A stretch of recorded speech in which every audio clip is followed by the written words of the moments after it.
Thank you, Jesus. Hallelujah. Thank you. താങ്കളുടെ വലിയ നാമത്തിൽ നന്ദി സ്തുതിക്കുന്നു. ദൈവവചനവുമായി നിങ്ങളുടെ മുമ്പാകെ നിൽപ്പാൻ ദൈവമടിനെയും ബലപ്പെടുത്തിയതിനായി സ്വാതന്ത്ര്യം കഴിഞ്ഞ ആഴ്ചയുടെ ദിവസങ്ങളിൽ അല്ലെങ്കിൽ ഈ മാസത്തിൻ്റെ പുതു ദിവസവും നമുക്കൊരുമിച്ച് ഈ ആലയത്തിൽ കടന്നു വന്ന് നമ്മുടെ ദൈവത്തെ മഹത്വപ്പെടുത്തുവാൻ സ്തുതിപ്പാൻ എല്ലാം കർത്താവിൻ്റെ കൃപ ദയ മനസ്സിൽ കാരണം. Thank you Lord. ഞാൻ ദൈവത്തെ അതിനു വേണ്ടിയൊക്കെയും വീണ്ടും സ്തുതിക്കുന്നു. ഇവിടെ പാട്ട് പാടി ഇത്രത്തോളം ജയം തന്ന ഓക്കെ. ഇനിയും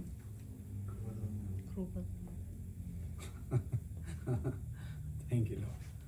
അപ്പം ചില കാര്യങ്ങളൊക്കെ ചോദിക്കാനായിട്ടൊക്കെ ഇച്ചിരി ബുദ്ധിമുട്ടുണ്ട്. പെട്ടെന്ന് എൻ്റെ മനസ്സിലേക്ക് വന്ന അബ്രഹാമ ഇസാക്കിനെയായിട്ട് മോറിയാമലയിലേക്ക് പോകുന്ന സമയത്ത് ഇസാക്ക് ചോദിച്ചു വേറെ ഉണ്ട്. ഓക്കെ, അബ്രഹാമിൻ്റെ മറുപടി എന്തായിരുന്നു? യഹോവ കരുതിക്കൊള്ളും. Thank you Lord. നമ്മൾ മനസ്സിലാക്കണം, നമ്മുടെ ദൈവം നമ്മളെ വിളിച്ചിട്ടുണ്ടെന്നുണ്ടെങ്കിൽ ആരാ അബ്രഹാമിനോട് പറഞ്ഞത്? മോറിയ മലയിലേക്ക് പോകാനായിട്ട് ആരാ അബ്രഹാമിനോട് പറഞ്ഞത്? ദൈവം പറഞ്ഞിട്ടുണ്ടെന്നുണ്ടെങ്കിൽ ദൈവം ഒരുക്കുമെന്നേ. ആ ദൈവത്തെ നമ്മൾ ആരാധിക്കുന്നത്. ഒരു വിശ്വാസം വേണം. അബ്രഹാമിന് ആ നല്ലൊരു ഉറപ്പുണ്ടായിരുന്നു. ഇനിയും കരുതി അല്ലെങ്കിൽ ദയതോന്നനെന്ന് പറഞ്ഞ് നിൽക്കേണ്ട ആ സമയമൊക്കെ കഴിഞ്ഞു പോയെന്നേ. എനിക്ക് നമ്മുടെ ദൈവം നമുക്ക് വേണ്ടി ഒരുക്കിയിരിക്കുക. നമ്മുടെ ദൈവം നമുക്ക് വേണ്ടി കരുതിയിരിക്കുക. നമ്മൾ കരുതിയോണ്ടോ അല്ല നമ്മുടെ പ്രാർത്ഥന കൊണ്ടോ വല്ലതും നമ്മൾ നേടിയോ?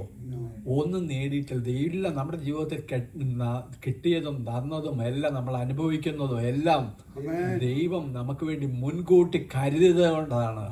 എനിക്ക് ലോർഡ്. അല്ലാതെ നമ്മുടേതായിട്ടുള്ള ഒന്നും നമ്മുടെ ജീവിതത്തിൽ പോഴുവാനില്ല. ഇപ്പം നമ്മളിവിടെ തിരുമേശി സംബന്ധിച്ചതുപോലെ ആ കാൽവറിയിലെ യാഗത്താൽ നമുക്ക് വേണ്ടി സകലതും താങ്ക് യു ലോർഡ് ഹല്ലേലൂയ നിവൃത്തിയാക്കി. Thank you Lord. സകലവും നമുക്ക് വേണ്ടി നൽകി തന്നു. നമ്മളെ ആരാക്കി തീർത്തു? മക്കളാക്കി. അതായത് വീണ്ടും നമ്മൾ ഒന്നുകൂടെ പറയുമ്പോഴത്തേക്ക് ഒരു വീട്ടിൽ ജനിച്ചതായ അല്ലെങ്കിൽ ഒരു അപ്പനും അമ്മയ്ക്കും ജനിച്ചതായ കുഞ്ഞിന് വീണ്ടും ആ കുഞ്ഞ് പറയേണ്ട കാര്യമൊന്നുമില്ല, നീ എന്നെ മകനാക്കണം മകളാക്കണം എന്ന് പറയേണ്ട കാര്യമുണ്ടോ? വെളി ജനിച്ചതാണെന്നുണ്ടെങ്കിൽ പറയണം. അല്ലെങ്കിൽ അവിടുന്ന് പിന്നെ ഒരു എഗ്രിമെന്റ് ഒക്കെ എഴുതണം. അല്ലെങ്കിൽ ഒരു കുഞ്ഞിനെ ദത്തെടുക്കുകയാണെന്നുണ്ടെങ്കിൽ പിന്നെ അതിനൊക്കെ എഴുതണം. നമ്മളെ മക്കളാക്കി തീർത്തു കാൽവറിയുടെ രക്തത്താൽ. അങ്ങനെയല്ലേ ദൈവവചനം പറഞ്ഞിരിക്കുന്നത്. അങ്ങനെ നമ്മളെ മക്കളാക്കി തീർന്ന് നമ്മൾ ആ ഒരു അവകാശത്തിൽ തന്നെ നിൽക്കണം. ആ ഒരു ഉറപ്പോടുകൂടി തന്നെ നിൽക്കണം. ഇല്ല, പ്രതികൂലങ്ങൾ വരുമ്പോൾ, പ്രതിസന്ധികൾ വരുമ്പോൾ താങ്ക് യു ലോർഡ്, എൻ്റെ ദൈവം എന്നോട് കൂടെയുണ്ട്. Thank you Lord.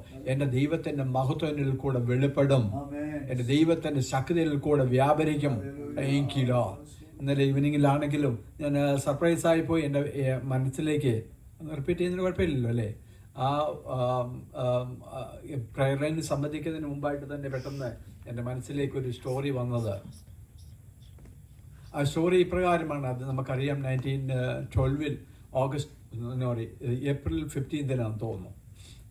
ടൈറ്റാനിക് ഇംഗ്ലണ്ടിൽ നിന്ന് ന്യൂയോർക്കിലേക്ക് പോകുന്ന സമയത്ത് അപ്പോൾ അനേകർ ആ കപ്പലിൽ യാത്ര ചെയ്യാൻ വേണ്ടിയൊക്കെ തീരുമാനിച്ചു. കാര്യം അതിൻ്റെ മാനുഫാക്ചറിങ് കമ്പനിക്കാർ പറഞ്ഞത് എന്ത് പ്രതിസന്ധി ഉണ്ടെങ്കിലും ഏത് ഐസ് കട്ട വന്നാലും ഈവൻ ദോ അവർ പറഞ്ഞത് ഏത് ദൈവത്തിന് പോലും ഇതിനെ തകർക്കാൻ പറ്റത്തില്ലെന്ന് പറഞ്ഞതായ ആ കപ്പല് ടൈറ്റാനിക് അവർ വളരെ അപ്രകാരം ഒരു മാനുഷികമായ രീതിക്കനുസരിച്ച് ബുദ്ധിക്കനുസരിച്ച് വളരെ സെക്യൂർഡായിട്ട് പണിതായിട്ടുള്ള ആ ടൈറ്റാനിക്കിൽ യാത്ര ചെയ്യാൻ വേണ്ടി അനേകർ തീരുമാനിച്ചു.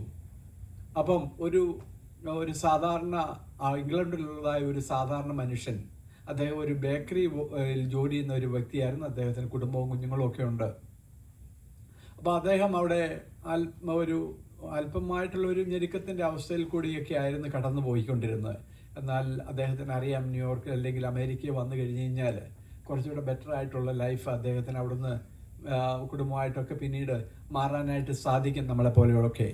ഒക്കെ ചിന്തിച്ച് അദ്ദേഹം അവിടുന്ന് എങ്ങനെയോ വളരെ കഷ്ടപ്പെട്ട് അല്ലെങ്കിൽ ആരോ കൊടുത്തതായിരിക്കാം അദ്ദേഹത്തിന് ഒരു ടിക്കറ്റ് ലഭിക്കുവാനായിട്ട് ഇടയായി തീർന്നു. ആ ടിക്കറ്റൊക്കെ ലഭിച്ചതിന് ശേഷം അദ്ദേഹം വളരെ ഹാപ്പിയാണ്. അല്ലെങ്കിൽ മറ്റുള്ളവരുടെ എല്ലാവരും നല്ല നമ്മളെ പോലെയൊക്കെ മറ്റുള്ളവരോട് എല്ലാവരും പറയുന്നു, ഞാൻ രീതിയിൽ ഞാൻ അമേരിക്കയിൽ പോവുകയാണ്, അങ്ങനെയുള്ള കാര്യങ്ങളൊക്കെ പറഞ്ഞ് അങ്ങനെ ഇരിക്കുന്ന സമയത്ത് അദ്ദേഹത്തിന് ജോലിക്ക് പോയ സമയത്തോ അല്ലെങ്കിൽ എവിടെയോ പോയ സമയത്ത് അദ്ദേഹത്തെ ഒരു പട്ടി കടിച്ചു. ആ പട്ടി കടിച്ചതിന് ശേഷം പിന്നീട് അതോടുകൂടി തന്നെ അറിയാനായിട്ട് ഇടയായിട്ട് അതൊരു പേപ്പട്ടിയായിരുന്നു. അപ്പം ഷിപ്പ് പോകാനായിട്ടുള്ള ദിവസങ്ങൾ ഏറ്റവും അടുത്തുപോയി. അപ്പം പേപ്പട്ടി വിഷയത്തിന് ഇവൻ നമുക്കറിയാം അന്നത്തെ അല്ലെങ്കിൽ നമ്മുടെ ഓർമ്മയിൽ തന്നെ പറഞ്ഞു കഴിഞ്ഞാൽ എനിക്ക് എത്ര വാക്സിന് 12 അതാ 14 വാക്സിനെ മറ്റേ എടുക്കണ്ടേ ഓർക്കുന്നുണ്ടായിരിക്കല്ലോ. 12 തോന്നുന്നു. 12 വാക്സിനെ മറ്റേ എടുക്കേണ്ടതായിട്ട് ഉണ്ട്. അത് കണ്ടിന്യൂസ് ആയിട്ട് എടുക്കണം. അത് ഒരു ദിവസം എടുത്തു കഴിഞ്ഞ് പിന്നെ അത് മിസ്സാകാനായിട്ട് ഒക്കത്തില്ല. അങ്ങനെ എടുക്കേണ്ടതായ ഒരു സാഹചര്യം. ആരെയും പേപ്പട്ടി വിഷയം കണ്ടുപിടിച്ച് അതെങ്കിലും ഓർമ്മയുണ്ടോ നോക്കാം. ഒരു പാസ്റ്റർ തന്നെയല്ലേ, ലൂയി പാസ്റ്റർ തന്നെ. എങ്കിലോ അപ്പം ലൂയി പാസ്റ്ററാണ് ഈ പേപ്പട്ടി വിഷയം കണ്ടുപിടിച്ചത്. അപ്പം പിന്നെ അതിനോട് കൂടെ ചേർന്ന് പറഞ്ഞു കഴിഞ്ഞാൽ അദ്ദേഹം ഈ ട്രീറ്റ്മെൻറ്റ് അപ്പം റെക്കമെൻഡ് ചെയ്തു. ട്രീറ്റ്മെൻറ്റ് റെക്കമെൻഡ് എടുത്തേ പറ്റുമോ, അല്ലെന്നുണ്ടെങ്കിൽ നമുക്കറിയാം പേപ്പട്ടി കടിച്ചു കഴിഞ്ഞാലുള്ള അവസ്ഥ എന്താവുമെന്ന്. അദ്ദേഹം വളരെ നിരാശനായിട്ട് ട്രീറ്റ്മെൻറ്റിന് വേണ്ടി പോകാൻ തുടങ്ങി. അപ്പോൾ തനിക്ക് മനസ്സിലായി ഈ ട്രീറ്റ്മെൻറ്റ് കംപ്ലീറ്റ്, ഈ ഷിപ്പ് പോകുന്ന സമയത്ത് ട്രീറ്റ്മെൻറ്റ് കംപ്ലീറ്റ് ആകത്തില്ല. വളരെ നിരാശയിലായി.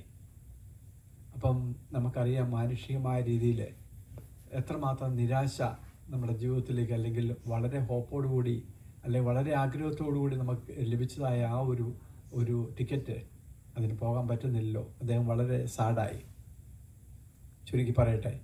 അതിനുശേഷം ഷിപ്പ് പോയി. അപ്പോൾ പോയതിന് ശേഷം നെക്സ്റ്റ് ഡേയിൽ അദ്ദേഹം ന്യൂസ് പേപ്പർ എടുത്ത് നോക്കിക്കഴിഞ്ഞപ്പോഴത്തേക്കാണ് ആ ഷിപ്പ് കൊളാപ്സായി എന്നുള്ളതായ വിവരം അറിയുവാനായിട്ട് സാധിച്ചത്. അപ്പം മാനുഷികമായ രീതിയിൽ നമ്മൾ പറഞ്ഞു കഴിഞ്ഞാൽ ഞാനത് പറഞ്ഞതിന് ശേഷം ആ സ്റ്റോറി എൻ്റെ മനസ്സിലേക്ക് വന്നപ്പം തന്നെ എൻ്റെ മനസ്സിലേക്ക് പറഞ്ഞു, ആരോ ഇതേ അവസ്ഥയിൽ ഇതിനകത്ത് ഇരിപ്പുണ്ട് എന്നുള്ള കാര്യം ഇവിടെ എൻ്റെ മനസ്സിലേക്ക് വന്നു. ഞാനത് പറയുകയും ചെയ്തു അവരോട്. ആരോ ഇതേ അവസ്ഥയിൽ വളരെ സാഡായിട്ട് ഇതിനകത്ത് ഇരിപ്പുണ്ട്. ഞാൻ ഈ സ്റ്റോറി പറഞ്ഞ് ഇച്ചിരി കഴിഞ്ഞ് കഴിഞ്ഞപ്പോഴത്തേക്ക് ഒരു വ്യക്തി വിളിച്ച് പറയാനായിട്ട് ഇടയായി തീർന്നു. ആ ലൈനിൽ തന്നെ ഞാൻ വളരെ ഇതേപോലെ ഒരു അവസ്ഥയിൽ കൂടെ കടന്നു പോകുന്ന ഒരു സിറ്റുവേഷനിലായിരുന്നു. ഒരു പാസ്റ്റർ തന്നെ എനിക്കില്ലോ. അപ്പം ഞാൻ വ്യക്തമായിട്ട് മനസ്സിലാക്കി ആ സമയത്ത് ആ ഒരു സ്റ്റോറി പറയാൻ വേണ്ടി എന്നോട് പറഞ്ഞത് ആര്? എനിക്കില്ലോ. അപ്പം ദൈവത്തിൻ്റെ ആത്മാവ്. ഞാൻ പിന്നെ അദ്ദേഹത്തോട് പറഞ്ഞു, ഇതൊന്നും ഒരിക്കലും അല്ല എൻ്റെ മനസ്സിൽ തോന്നിച്ചിട്ടോ അല്ലെങ്കിൽ ഞാൻ പറഞ്ഞെന്നോ, നത്തിങ്. എനിക്ക് വ്യക്തമായിട്ട് പല കാര്യങ്ങളും എനിക്കറിയാവുന്ന ഒരു സംഗതി. കാരണം അതിനകത്ത് വീണ്ടും ഒരു ലജ്ജം കൂടാതെ ഞാൻ പറയുന്നത്, ദൈവത്തിന് വ്യക്തികളോട് സംസാരിക്കാൻ വേണ്ടി ദൈവം നമ്മുടെ നാവെടുത്ത് ഉപയോഗിക്കുന്നത് മാത്രം. അതിൻ്റെ ക്രെഡിറ്റ് ഒന്നും നമുക്കൊന്നുമില്ല. അതെല്ലാം ദൈവം ആ വ്യക്തികളോട് സംസാരിക്കാൻ വേണ്ടി. അതെൻ്റെ ജീവിതത്തിൽ പല അനുഭവങ്ങൾ എൻ്റെ ജീവിതത്തിലുണ്ട്. ഇവിടുത്തുകാരോടാണെങ്കിലും അല്ലെങ്കിൽ ഡിവോഴ്സ് ചെയ്യാൻ വേണ്ടി ഭാര്യയും ഭർത്താവോടെ വന്ന് നിൽക്കുന്നു. എനിക്കറിയത്തില്ല. ഒരു കമ്പ്യൂട്ടറിൻ്റെ ബാക്കപ്പ് എടുക്കാൻ വേണ്ടി എൻ്റെ അടുത്ത് വരുന്നു. വന്നതിന് ശേഷം എൻ്റെ അടുത്ത് നിൽക്കുന്നു. ഞാൻ അവരോട് സംസാരിക്കുക. ദൈവവചനം സംസാരിച്ച് കഴിഞ്ഞപ്പോഴത്തേക്ക് ഇവർ രണ്ടുപേരും അപ്പുറത്തും ഇപ്പുറത്തും നിൽപ്പുണ്ട്. യങ് ഗായ്സ് നിന്നതിന് ശേഷം അവരിങ്ങനെ ഞാൻ ഏതാണ്ടൊക്കെയോ ഇങ്ങനെ ഇവരോട് പറയുന്നുണ്ട്. പറഞ്ഞതിന് ശേഷം അവരെന്നോട് ലാസ്റ്റ് ചോദിക്കുക, ഹൗ ഡു യു നോ, നിനക്ക് എങ്ങനെ അറിയാം ഈ കാര്യങ്ങളൊക്കെ? എനിക്ക് വല്ലതും അറിയാവോ? എനിക്കൊന്നും അറിയത്തില്ല. എനിക്കില്ലോ. അതിനുശേഷം അവർ തുറന്നു പറഞ്ഞു. അപ്പോൾ അവരോട് വളരെ കർക്കശമായിട്ട് പറഞ്ഞു, നോ, നിങ്ങൾ അങ്ങനെ ചെയ്യരുത്. അത് ഞാൻ അറിയാതെ ദൈവത്തിൻ്റെ ആത്മാവ് എൻ്റെ നാവിനെ എടുത്ത് ഉപയോഗിക്കുന്നു. അപ്പം അതിനുശേഷം അവർ രണ്ടുപേരും അവിടെ നിന്നൊരു വല്ലാത്ത അവസ്ഥയിലേക്ക്, ഇല്ല, ഞങ്ങളുടെ തീരുമാനം ഇതോടുകൂടെ മാറ്റിയിരിക്കുന്നു, ഇതോടുകൂടെ മാറ്റിയിരിക്കുന്നു. Thank you Lord. അപ്പം ദൈവം നമ്മൾ കൂടെ, അല്ലെങ്കിൽ ദൈവവചനത്തിൽ കൂടെ, എന്നെ സർപ്രൈസ് ആയിട്ടുള്ള അനേക കാര്യങ്ങളുണ്ട്. ഞാൻ പോലും സർപ്രൈസ് ആയിട്ടുള്ള കാര്യം എന്ന് പറഞ്ഞാൽ ഞാൻ ചിന്തിച്ചിട്ടില്ലാത്ത കാര്യങ്ങൾ, എൻ്റെ ബുദ്ധിയിലില്ലാത്ത കാര്യങ്ങൾ, എനിക്കറിവില്ലാത്ത കാര്യങ്ങൾ ജസ്റ്റ് സംസാരിക്കുന്ന സമയത്ത് എൻ്റെ നാവിന്മേൽ ദൈവം തന്നിട്ട് എനിക്കില്ലോ ദൈവത്തിൻ്റെ മഹത്വം അവിടെ വെളിപ്പെടുവാനായിട്ട് ഞാൻ പിന്നീട് ആലോചിക്കും, ഇതൊന്നും എനിക്കറിയത്തില്ലായിരുന്നല്ലോ. ഓണസ്റ്റ്ലി ഞാൻ ഇതൊന്നും തുറന്നു പറഞ്ഞാൽ എനിക്ക് യാതൊരു വൈക്ലഭ്യവും ഇല്ല. നോ, ദൈവം നമ്മളെ ഞാൻ ആഗ്രഹിച്ച എൻ്റെതായിട്ടുള്ള ഓൺ കാര്യം കൂടെ പറഞ്ഞു കഴിഞ്ഞാൽ, ഞാൻ ഒരിക്കലും ഈ ദൈവവചനം മറ്റുള്ളവരുടെ മുമ്പിൽ പറയാനായിട്ടോ, അല്ലെങ്കിൽ ഒരു സ്റ്റേജിൻ്റെ മുമ്പിൽ വന്ന് പറയാനായിട്ടോ, അല്ലെങ്കിൽ മറ്റുള്ളവരോട് ഷെയർ ചെയ്യാനായിട്ടോ ഞാൻ ഒരിക്കലും ആഗ്രഹിച്ച ഒരു വ്യക്തി ആയിരുന്നില്ല. എങ്കിലോ ഈ ദൈവവചനത്തിൻ്റെ മുമ്പിൽ നിന്നുകൊണ്ട് ഞാൻ പറയുന്നത്, മറിച്ച് എൻ്റെ ആഗ്രഹം ആരെങ്കിലും ചെയ്യുന്നവരുണ്ടെന്നുണ്ടെങ്കിൽ അവർക്ക് പൈസ കൊടുക്കുക. ഇതായിരുന്നു എൻ്റെ പ്ലാന്. താങ്ക്യൂലോ, അങ്ങനെയുള്ളതായിരുന്നു എൻ്റെ പ്ലാന്. കാര്യം അതിനു വേണ്ടി ഡെഡിക്കേറ്റഡ് ആയിട്ടുള്ള ആൾക്കാരുണ്ടല്ലോ, അവരെ സപ്പോർട്ട് ചെയ്യുക, ഇതായിരുന്നു എൻ്റെ ആഗ്രഹം വരുന്നത്. പക്ഷെ നമുക്ക് ദൈവത്തിൻ്റെ പ്ലാനൊന്നും അതല്ലായിരുന്നു. താങ്ക്യൂലോ. അല്ലെങ്കിൽ നമുക്ക് വേറെ രീതി പറഞ്ഞു കഴിഞ്ഞാൽ, ഒരിയാട കഴുതയെ കൊണ്ട് പ്രവാചകനോട് സംസാരിപ്പിച്ച ദൈവം, ആ ദൈവമാണ് നമ്മുടെ ദൈവം, നമ്മുടെ കഴിവൊന്നും അല്ലെന്നേ. താങ്ക്യൂലോ. അല്ലെന്നുണ്ടെങ്കിൽ ഒന്നുകൂടെ തുറന്ന് പറഞ്ഞ് കുറച്ചുകൂടെ ഓപ്പണായിട്ട് പറഞ്ഞാൽ, എനിക്ക് അതിനും ലജ്ജയില്ല, ഈ കഴുതയായിരുന്നു എന്നെയും. താങ്ക്യൂലോ. ദൈവവചനം എടുത്ത് സംസാരിപ്പാൻ ദൈവത്തിൻ്റെ മുമ്പാകെ നിർത്തിയതിനായി ഞാൻ ദൈവത്തെ സ്തുതിക്കുന്നു. താങ്ക്യൂലോ. ദൈവത്തിൻ്റെ നാമം എല്ലാത്തിൽ കൂടെ ഉയരട്ടെ. താങ്ക്യൂലോ. യേശുവിൻ്റെ നാമം എല്ലാത്തിൽ കൂടി ഉയരട്ടെ. താങ്ക്യൂലോ. ഹല്ലേലൂയ. അതിനുശേഷം പിന്നീട് ജസ്റ്റ് പാസ്റ്റർ പറഞ്ഞ ഒരു കാര്യം തന്നെ, എന്തുകൊണ്ട് ആ സമയത്ത് അതാണ് വീണ്ടും എൻ്റെ മനസ്സിലേക്ക് വന്നത്.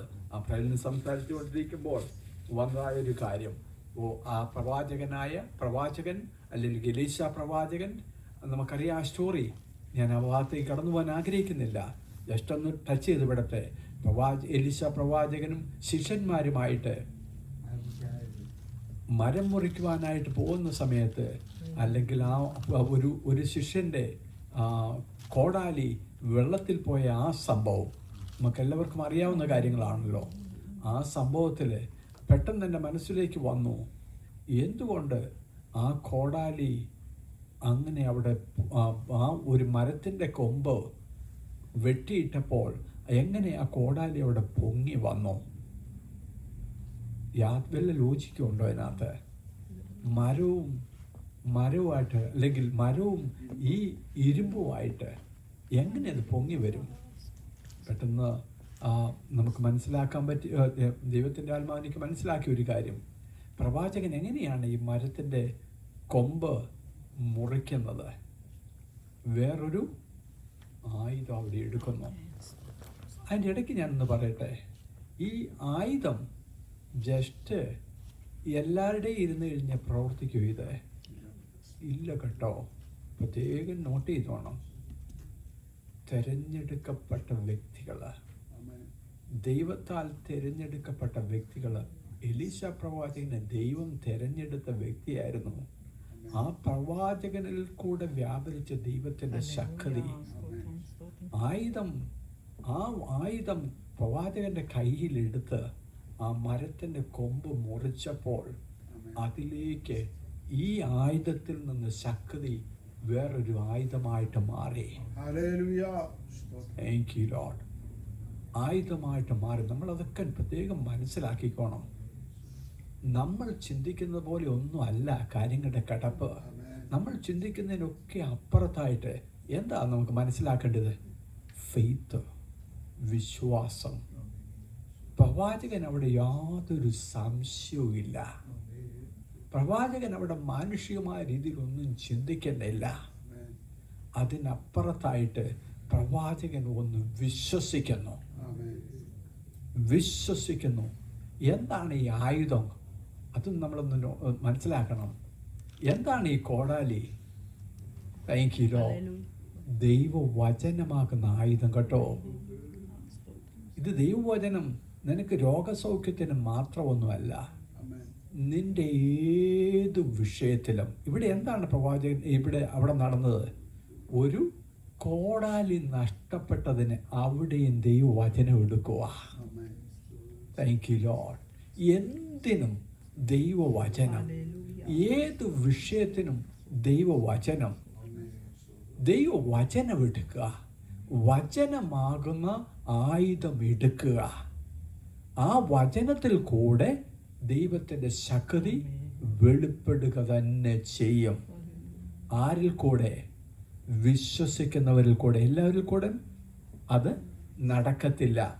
എങ്കിലോ അതിനൊരു ഉദാഹരണം നമുക്ക് ആക്ച്വലി ഇന്ന് രാവിലെ വായിക്കുമ്പോഴത്തേക്കാണ് അത് മനസ്സിലായത്.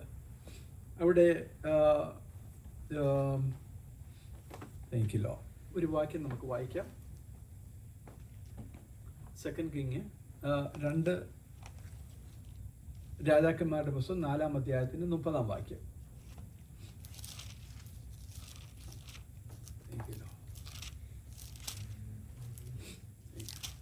എന്നാൽ ബാലന്റെ അമ്മ, യഹോവയാണ് നിന്റെ ജീവനാണ്, ഞാൻ നിന്നെ വിടുകയില്ല എന്ന് പറഞ്ഞു.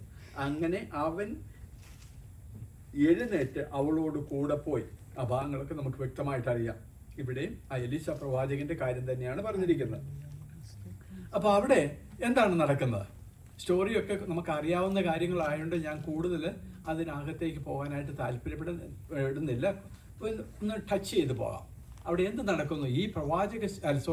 ഈ ശൂനേംകാരത്തി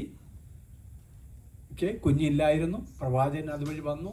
പ്രവാചകൻ പ്രാർത്ഥിച്ചതിന് ശേഷം ശൂനേംകാരത്തിക്ക് കുഞ്ഞിനെ ലഭിച്ചു. അതിനുശേഷം പിന്നീട് എന്ത് നടക്കുന്നു? ചുരുക്കി പറഞ്ഞ് ഈ കുഞ്ഞ് ഒരു ദിവസം അൺഎക്സ്പെക്റ്റഡ് ആയിട്ട് പെട്ടെന്ന് മരിച്ചു പോകുന്നു. അതിനുശേഷം ഈ ശൂനേംകാരത്തിയുടെ വിശ്വാസം ഒന്ന് നോക്കണം കേട്ടോ. അവിടെയാ സംഗതി കിടക്കുന്നേ. എനിക്കില്ലോ ഈ ശൂനേംകാരത്തിയുടെ വിശ്വാസം. ആ സമയത്ത് പോലും അവൾ എന്ത് ചെയ്തു? പ്രവാചകന്റെ റൂമിൽ കൊണ്ടുപോയി, അല്ലെങ്കിൽ പ്രവാചകൻ ആ വഴിയെ പോകുമ്പോൾ ഈ ശൂനേംകാരത്തിയുടെ വീട്ടിൽ വന്ന് താമസിക്കാറുണ്ടായിരുന്നു. ആ സ്റ്റോറിയൊക്കെ നമുക്കറിയാമല്ലോ. അപ്പം ആ പ്രവാചകൻ താമസിക്കുന്ന ആ റൂമില് ആ കട്ടിലിൽ കൊണ്ടുപോയി ഈ ശൂനേംകാരത്തി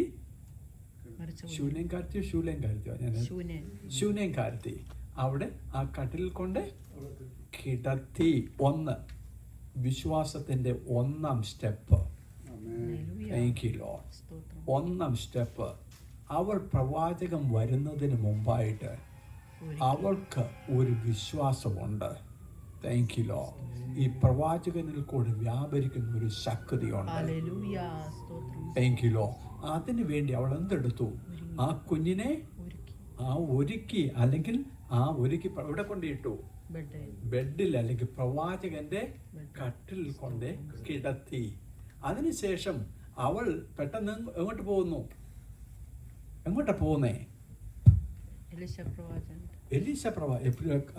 പ്രവാചകൻ എവിടെയാ ഇരിക്കുന്നേ? കർമ്മേൽ പർവ്വതത്തിലിരിക്കുക. അവിടെ അതും ശ്രദ്ധിക്കണം കേട്ടോ. കർമ്മേൽ എന്ന പർവ്വതം, ആ പർവ്വതത്തിന്റെ പ്രത്യേകത എന്താ? ദൈവത്തിന്റെ സാന്നിധ്യമുള്ള പർവ്വതം. പ്രവാചകൻ എവിടെയാ ഇരിക്കേണ്ടത്? Thank you Jesus. ഹല്ലേലൂയ.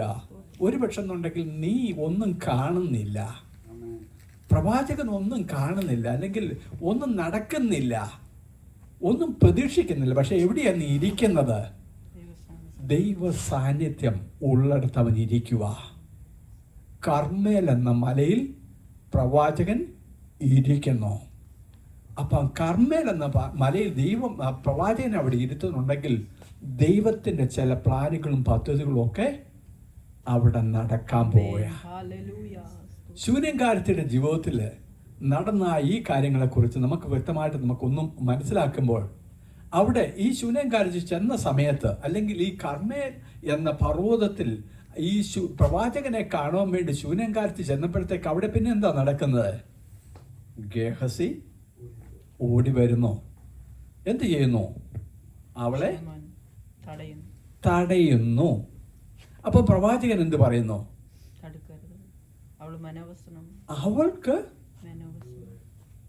അവൾക്ക് എന്തോ മനോവ്യസനമുണ്ട്. ബാക്കി എന്താ? ദൈവം ആര് പറയുക? അത് പ്രവാചകൻ പറയുക. ദൈവം അത് എന്നിൽ നിന്നും മറച്ചു വെച്ചിരിക്കുന്നു. മനസ്സിലാക്കണം, ആരാ പറയുന്നത്? സാധാരണ മനുഷ്യനല്ല, പ്രവാചകൻ. ദൈവവുമായിട്ട് കമ്മ്യൂണിക്കേഷൻ ചെയ്യുന്നതായ ഈ മനുഷ്യൻ പറയുവാണ്, അല്ലെങ്കിൽ ഈ പ്രവാചകൻ പറയുവാണ്, ദൈവം അത് എന്നിൽ നിന്നും മറച്ചു വെച്ചിരിക്കുന്നു. Thank you Lord. ഹല്ലേലൂയ. പ്രവാചകന് സാധിക്കുന്നില്ല ഇവിടെ ജീവിതത്തിൽ എന്താ സംഭവിച്ചെന്ന്. ഈ കുഞ്ഞിന് എന്ത് സംഭവിച്ചു എന്നുള്ള കാര്യം പ്രവാചകന് അറിയുന്നില്ല. പ്രവാചകൻ അതിനുശേഷം ഈ ശൂനേംകാരത്തി അവിടെ ചെന്ന് പ്രവാചകനോട് ചില കാര്യങ്ങളൊക്കെ സംസാരിക്കുന്നു, കുഞ്ഞിൻ്റെ കാര്യങ്ങളൊക്കെ സംസാരിക്കുന്നു. അതിനുശേഷം പ്രവാചകൻ അവിടെ അല്പം ധൈര്യക്കുറവ്. പ്രവാചകൻ പിന്നെ എന്താ പറയുന്നത്? ഗേഹസ്യ ശിഷ്യനോട് പറയുക, നീ ഈ വടിയൊക്കെ എടുത്തോണ്ട് നീ അങ്ങോട്ടൊന്ന് പോകാൻ പറയുന്നു. നീ വടി എടുത്തോണ്ട് നീ ഒന്ന് പോകാൻ പറയുന്നു. അവൾ സമ്മതിക്കുന്നുണ്ടോ? ശൂനേംകാരത്തി അതിന് സമ്മതിക്കുന്നില്ല. ശൂനേംകാരത്തി പറയുന്നത്, അവിടെയാണ് പറയുന്നത്, ബലാൽക്കാരാണ് സ്വർഗരാജ്യം പിടിച്ചടക്കണം. അവിടെ അപ്പുറത്ത് അവളെന്താ കാണുന്നത്? മരണം. Thank you. എന്നാൽ അവൾ ഇപ്പുറത്ത് ഒരുക്കി കിടത്തി ആരെ എവിടെയാ കിടത്തിയേക്കുന്നത്? പ്രവാചകന്റെ റൂമിൽ കൊണ്ട് കട്ടിലെ കൊണ്ട് കിടത്തിയിരിക്കുക. Thank you. അവളുടെ വിശ്വാസം, അവളുടെ ഉറപ്പ്. Thank you. അവളുടെ ഉറപ്പിന്റെ മുമ്പിൽ അവൾ എന്ത് പറയുന്നു? പ്രവാചക, നീ കടന്നു വന്നേ മതിയാവൂ. Thank you Lord.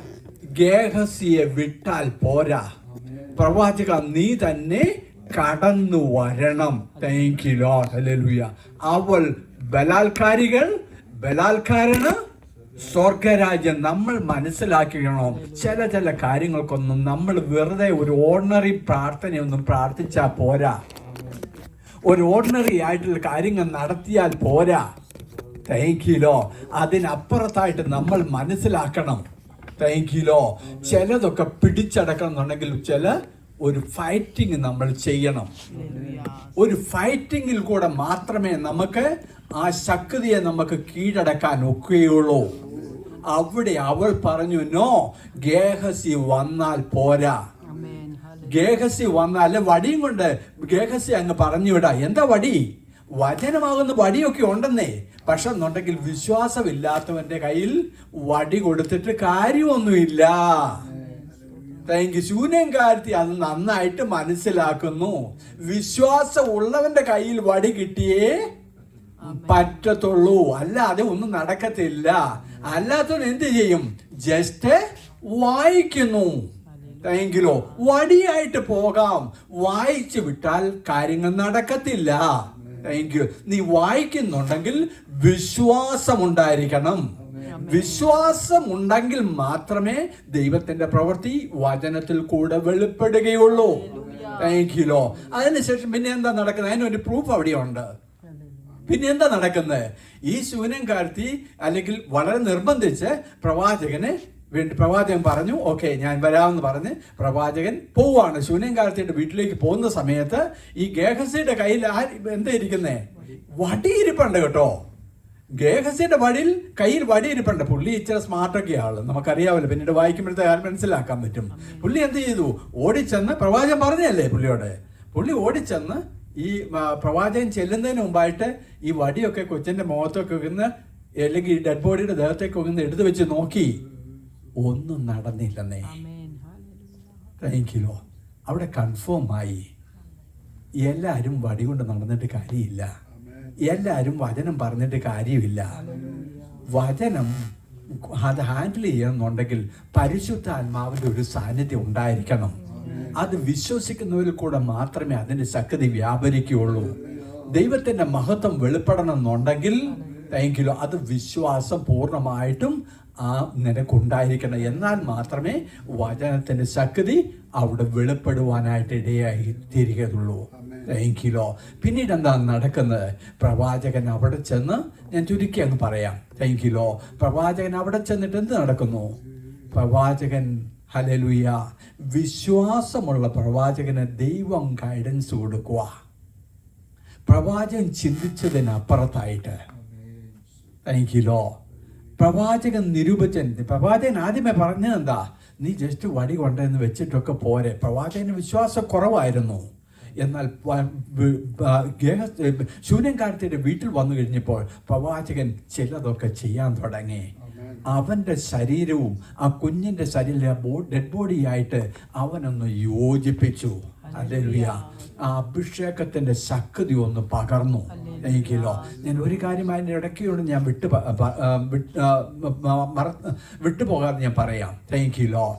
എന്തുകൊണ്ട് പ്രവാചകനിൽ നിന്ന് ദൈവം ഇതൊക്കെ മറച്ചു വെച്ചു? ഹല്ലേലൂയ. പലപ്പോഴും നമ്മുടെ ജീവിതത്തിലും പല കാര്യങ്ങളും നമ്മൾ അറിയാതെ ദൈവം ചിലതൊക്കെ മറച്ചു വെക്കുന്നു. ഇവിടെ എന്താണ് നടക്കുന്നത്? ഹല്ലേലൂയ. ഇന്ന് നമ്മൾ ആ ദൈവവചനം എടുത്ത് പ്രസംഗിക്കണം എന്നുണ്ടെങ്കിൽ, അല്ലെങ്കിൽ ഈ ശൂന്യൻകാരത്തിയുടെ ജീവിതത്തിൽ നടന്നതിനെക്കുറിച്ചൊക്കെ നമ്മൾ പറയണമെന്നുണ്ടെങ്കിൽ, ഇന്ന് ലോകത്തിൻ്റെ നാനാഭാഗങ്ങളിലും ഇന്ന് ഈ വചനം പ്രഘോഷിക്കണം എന്നുണ്ടെങ്കിൽ, ദൈവനാമം മഹത്വത്തിനായിട്ട് ദൈവം ചിലതൊക്കെ ചെയ്യുമ്പം അത് പ്രവാചകനിൽ നോക്ക ദൈവം മറച്ചു വെക്കും. മറച്ചു വെച്ചില്ലെങ്കിൽ ഈ ഗഹസിയെ മുൻകൂട്ടി അറിയിക്കുവാണ്, ഇങ്ങനെ ഇന്ന രീതിയിൽ സംഭവം നടക്കാം, അല്ലെ കുഞ്ഞ് മരിച്ചു പോകുന്നൊക്കെ അറിയിച്ചു കഴിഞ്ഞു കഴിഞ്ഞാൽ പ്രവാചകൻ അവിടെ ചാടി വീഴും. അയ്യോ കർത്താവേ, സംഭവിക്കരുത്, അവിടെ മരിക്കാനായിട്ട് ഇടയാകരുത്. പ്രവാചകന്റെ വിശ്വാസം അത്രയൊക്കെ ഉള്ളന്നേ. എന്നാൽ ദൈവത്തിന്റെ നാമം മഹത്വത്തിനായിട്ട് ദൈവം ചിലതൊക്കെ അവിടെ ചെയ്യാൻ വേണ്ടി ദൈവം ചിലതൊക്കെ അവിടെ മറച്ചു വെച്ചു.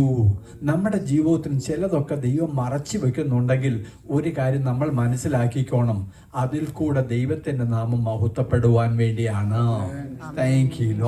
നമ്മുടെ വ്യക്തിപരമായ ജീവിതത്തിലോ നമ്മുടെ കുടുംബത്തിലോ നമ്മുടെ കുഞ്ഞുങ്ങളുടെ ജീവിതത്തിലോ എന്തെങ്കിലും അപ്രകാരമുള്ള കാര്യങ്ങൾ നടക്കുന്നുണ്ടെങ്കിൽ നമ്മൾ മനസ്സിലാക്കിക്കോണം, ദൈവത്തിന്റെ നാമ മഹത്വത്തിനായിട്ട് നിന്നെ ഉപയോഗിക്കുക. ഇന്ന് ഈ ശൂന്യൻകാരത്തെയാണ്, ഇന്ന് നമ്മൾ ആ ശൂന്യൻകാരത്തെ കുറിച്ച് പറയണമെന്നുണ്ടെങ്കിൽ ദൈവം അപ്രകാരം അവിടെ ആ പ്രവൃത്തി ചെയ്തേ ഒക്കെയുള്ളൂ. അതിനുശേഷം പിന്നീട് എന്ത് നടക്കുന്നു? ആ പ്രവാചകൻ കടന്നു വന്ന് എന്ത് ചെയ്യുന്നു? ആ പ്രവാചകന്റെ ശരീരവും ഈ കുഞ്ഞിന്റെ ശരീരവും തമ്മിൽ ഒന്ന് കണക്ട് ചെയ്യുന്നു. ആ കുഞ്ഞിന്റെ ശരീരത്തിൽ ഇപ്പം പ്രവാചകൻ അവിടെ ഇരുന്നുകൊണ്ട് അവിടെ പറഞ്ഞു കഴിഞ്ഞാൽ കാര്യം നടക്കുവോ? കണക്ട് ചെയ്യേണ്ടടുത്ത് കണക്ട് ചെയ്യുക തന്നെ ചെയ്യണം. നീ ചെല്ലേണ്ടടുത്ത് ചെല്ലുക തന്നെ ചെയ്യണം. ദൈവത്തിന്റെ വചനത്തിന്റെ ശക്തി അവിടെ വെളിപ്പെടുന്നുണ്ടെങ്കിൽ നീ ചെല്ലേണ്ടടുത്ത് ചെന്നേ മതിയാവൂ. അവിടെ വിടുതൽ നടക്കും. അവിടെ അത്ഭുതം നടന്നു. പ്രവാചകൻ ചിന്തിച്ചതിനപ്പുറത്തായിട്ട് ദൈവ മഹത്വം അവിടെ വെളിപ്പെടുവാനായിട്ട് ഇടയായി തീർന്നു. ഇതിനെല്ലാം കാരണം നമ്മൾ ആദ്യമേ പറഞ്ഞതുപോലെ എന്താണ് അതിനകത്തെ കാര്യം? ഈ ഒരേ ഒരു വ്യക്തിയുടെ വിശ്വാസം. ആരെ ഒന്ന് ചിന്തിക്കണം. ഈ ശൂന്യൻകാരത്തി ഈ മരിച്ച കുഞ്ഞിനെ പ്രവാചകന്റെ റൂമിനകത്ത് കൊണ്ട്, അല്ലെങ്കിൽ ഈ കട്ടിലിൽ കൊണ്ട് കിടത്തിയിട്ടാണ് അവൾ പോകുന്നത്. അവൾക്കൊരു ഉറപ്പുണ്ട്, എനിക്ക് അല്ലെങ്കിൽ തലമുറ ലഭിക്കാൻ സാധ്യതയില്ലാതിരുന്നപ്പോൾ എനിക്ക് വേണ്ടി പ്രവർത്തിച്ച ഒരു ദൈവമുണ്ട്. അത് ആരിൽ കൂടെ പ്രവർത്തിച്ചു? ഈ പ്രവാചകനിൽ കൂടെ പ്രവർത്തിച്ച ഒരു ദൈവമുണ്ട്. ആ പ്രവാചകനിൽ കൂടെ പ്രവർത്തിച്ച ദൈവം എനിക്ക് വേണ്ടി ഈ കുഞ്ഞ് മരിച്ചാലും ആ പ്രവാചകനിൽ കൂടെ ദൈവത്തിന്റെ മഹത്വം വെളിപ്പെടുക തന്നെ ചെയ്യും. രണ്ടാമത്തെ പോയിന്റ് എന്തായിരുന്നു? അവൾ ഗേഹസ്യ പ്രവാചകൻ പറഞ്ഞ് ഗേഹസ്യെ വിടാം, വടിയുമായിട്ട് വിടാമെന്ന് പറഞ്ഞു കഴിയുമ്പോൾ അവളത് അക്സെപ്റ്റ് ചെയ്യുന്നുണ്ടോ? നോ, നീ തന്നെ വരണം. Thank you Lord. നീ തന്നെ വന്നാൽ എൻ്റെ ജീവിതത്തിൽ അത്ഭുതം നടക്കും. നമ്മൾ എപ്പോഴും ഒരു കാര്യം മനസ്സിലാക്കിക്കോണം, നമ്മുടെ വിശ്വാസം, താങ്ക് യു ലോ, അവിടെ യാതൊരു കോംപ്രമൈസും ചെയ്യാനായിട്ട് അനുവദിക്കരുത്. അവൾ പൂർണ്ണമായിട്ട് വിശ്വസിച്ചു, ദൈവത്തിൽ വിശ്വസിച്ചു. Thank you Lord, hallelujah. ദൈവത്തിന്റെ മഹത്വം ഞാൻ കാണുമെന്ന് അവൾ പൂർണ്ണമായിട്ടും വിശ്വസിച്ചു. Thank you Lord. അതുകൊണ്ടാണ് അവൾ പറഞ്ഞത്, എന്താ പറഞ്ഞേ? അവൾ കുതിരപ്പുറത്ത് കയറിപ്പോകുന്ന സമയത്ത്, അത് പറയുന്ന സമയത്ത് എന്താ പറയുന്നത്? ആരോടും ഒന്നും പറയണ്ടെന്നേ, നീ പോ, ധൈര്യമായിട്ട് പോ. Thank you Lord. അവരോട് പറയുന്നത് എന്താ? ഇവിടെ ഒന്നും നിർത്തണ്ട, നേരെ വിട്ടു പോ. Thank you Lord. അങ്ങനെ പോയി അവൾ ദൈവത്തിന്റെ മഹത്വം കാണുവാനായിട്ട് ഇടയായി തീർന്നു. Thank you Lord. അത് ഈ സ്റ്റോറിയൊക്കെ നമ്മൾ പറയുമ്പോഴത്തേക്ക് എന്താണ് സംഭവിക്കുന്നത്? നമ്മുടെ ജീവിതത്തിലേക്ക്, നമ്മുടെ തീരുമാനത്തിന്റെ മുഖത്താണ് ദൈവത്തിന്റെ പ്രവൃത്തി വെളിപ്പെടുന്നത്. നമ്മൾ കോംപ്രമൈസ് ചെയ്താൽ ദൈവത്തിന്റെ പ്രവൃത്തി വെളിപ്പെടുത്തില്ല. Thank you law. അല്ലെങ്കിൽ മറ്റുള്ളവർ പറയും, അല്ലെങ്കിൽ അവിടെ ഹസ്ബൻഡ് തന്നെ പറയും, നീ എന്തിനാ ഇനി പോകുന്നേ? Thank you law. അതിനപ്പുറത്തായിട്ട് തീരുമാനം എടുക്കുന്നവനെ, എന്നെ മാനിക്കുന്നവനെ ഞാൻ മാനിക്കും. അത് ദൈവത്തിന്റെ വചനമാ. ദൈവത്തിൻ്റെ പ്രവൃത്തി അവിടെ വെളിപ്പെടുക തന്നെ ചെയ്യും. അതുകൊണ്ട് നമ്മൾ എടുക്കുന്ന ഓരോ തീരുമാനത്തിലും സാഹചര്യങ്ങളെ കണ്ട് നമ്മൾ മാറി നിൽക്കരുത്. നമ്മുടെ ദൈവത്തിൻ്റെ ശക്തി നമ്മൾ മനസ്സിലാക്കണം. അതിനാരെയെങ്കിലും എന്തെങ്കിലുമൊക്കെ ഏൽപ്പിച്ചിട്ട് അങ്ങോട്ട് മാറി നിന്ന് കഴിഞ്ഞാൽ കാര്യം നടക്കത്തില്ല. നമ്മൾ ചെയ്യേണ്ടടുത്ത് നമ്മൾ തന്നെ ചെയ്യണം. നമ്മൾ പ്രാർത്ഥിക്കേണ്ടടുത്ത് നമ്മൾ തന്നെ പ്രാർത്ഥിക്കണം. അവിടെ ഗേഹസ്യമാരെ ആക്കിയിട്ടൊന്നും കാര്യമില്ല. പലരും ഇന്നൊക്കെ ഒഴിവൊഴിവ് മാറ്റി, ഓ അവര് പോകട്ടെ ഇവര് പോകട്ടെ. നോ, നിന്റെ മേലെ അഭിഷേകം കിടക്കുന്നത്. അഭിഷേകം ഉള്ളവൻ തന്നെ ചെയ്യണം. Thank you law. ഏലിയാവിൽ നിന്ന് അഭിഷേകം കിട്ടിയത് ആർക്കാ കിട്ടിയത്? എലീശയ്ക്ക് കിട്ടി. അതുകൊണ്ട് എലീശ തന്നെ ചെയ്യണം. Thank you law. ഗേഹസി അല്ല ചെയ്യേണ്ടത്. Thank you Lord. മനസ്സിലാക്കിക്കോണം. ദൈവമഹത്വം ആരിൽ കൂടിയാ വെളിപ്പെടേണ്ടത്? എലീശയിൽ കൂടെ വെളിപ്പെടണം. നിന്നിൽ കൂടിയാ ദൈവം ആഗ്രഹിക്കുന്നത്. ഹല്ലേലൂയ. നിന്നിൽ കൂടെ ദൈവമഹത്വം വെളിപ്പെടണം. അതിനുവേണ്ടിയാ ദൈവം നിന്നെ തിരഞ്ഞെടുത്തത്. ഹല്ലേലൂയ. അതുകൊണ്ട് നമ്മൾ മനസ്സിലാക്കുക, പൂർണ്ണ ഉറപ്പും ധൈര്യമുള്ളവരായിരിക്കുക. നമ്മുടെ ഏത് വിഷയങ്ങളുടെ മുഖത്തും യേശുവിനെയും കാര്യത്തെ പോലെ എങ്ങനെ ഏത് പ്രതിസന്ധിയുടെ യാതൊരു കോംപ്രമൈസിനും ഞാൻ തയ്യാറല്ല. നീ വന്നേ പറ്റൂ. യാക്കോബ് മൽപ്പിടുത്തം പിടിച്ചു. എന്ത്? നീ എന്നെ അനുഗ്രഹിച്ചേ പറ്റൂ. Thank you. ശൂന്യംകാരത്തി അപ്രകാരം തന്നെ ഈ പ്രവാചകന്റെ അടുത്ത് ഒരു മൽപ്പിടുത്തം തന്നെ നടത്തി. നീ വന്നേ പറ്റൂ. ഹല്ലേലൂയ. അവളുടെ ഒന്നാമത്തെ വിശ്വാസം, അവൾ പ്രവാചകന്റെ കട്ടിലിൽ ആ കുഞ്ഞിനെ, മരിച്ച കുഞ്ഞിനെ കൊണ്ട് കിടത്തി. ഹല്ലേലൂയ. വിശ്വസിച്ചാൽ നീ ദൈവത്തിന്റെ മഹത്വം കാണും. ഈ വചനങ്ങൾ ആദ്യം നമ്മളെ അനുഗ്രഹിക്കുമാറാകട്ടെ.